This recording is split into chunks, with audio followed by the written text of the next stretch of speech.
Bangladesh private driver একতার সভাপতি মোহাম্মদ ইমরান শেখকে দিয়ে আমরা শেষ করে দিব। উনি আমাদের মাঝে দুইটা কথা বলবেন, তারপর আমরা শেষ করে দিব ইনশাআল্লাহ।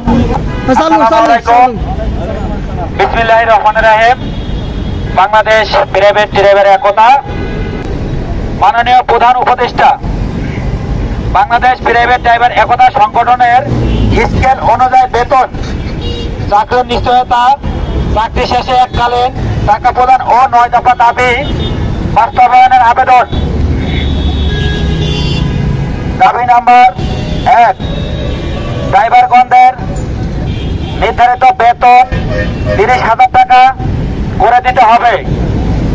দাবি নাম্বার 2, ড্রাইভারগণদের চাকরির নিশ্চয়তা দিতে হবে এবং বরখাস্ত করলে 3 মাসের বেতন প্রদান করতে হবে মালিক পক্ষকে। দাবি নাম্বার 3, ডিউটি নির্ধারিত সময় বেঁধে দিতে হবে আজ থেকে। দাবি নাম্বার 4, ড্রাইভারগণদের সপ্তাহে 1 দিন ছুটি মঞ্জুর করতে হবে। দাবি নাম্বার 5, চাকরি অবস্থায় বরখাস্ত করিলে 3 মাসের স্যালারি প্রদান করতে হবে মালিক পক্ষকে। দাবি নাম্বার 6, ড্রাইভারগণদের চাকরি করা অবস্থায় অসুস্থ হলে মালিক পক্ষকে খরচ প্রদান করতে হবে। চাকরি করা অবস্থায় ড্রাইভারগণ যদি মৃত্যুবরণ করেন এককালীন 5 লক্ষ টাকা ফ্যামিলিকে প্রদান করতে হবে।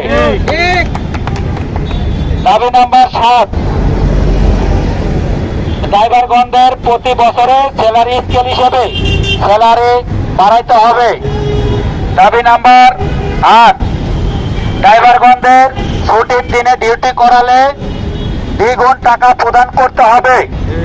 দাবি নাম্বার 9, ঈদের 2টা বোনাস ফুল দিতে হবে এবং ঈদের ছুটি শেষে ড্রাইভারগণদের 3 গুণ টাকা প্রদান করতে হবে মালিক পক্ষকে।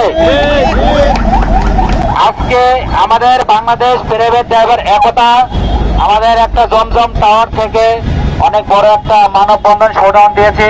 আমাদের সাথে অনেক বড় ভাই সিনিয়র ভাইরা আছিলেন, তাদেরকে অসংখ্য ধন্যবাদ। আমাদের বাংলাদেশ প্রাইভেট ড্রাইভার একতা সংগঠনের সাথে থাকার জন্য।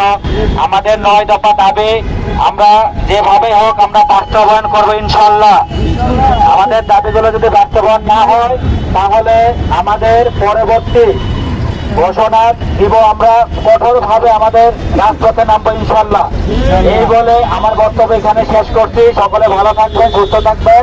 আসসালামু আলাইকুম ওয়া রাহমাতুল্লাহি ওয়া বারাকাতুহু।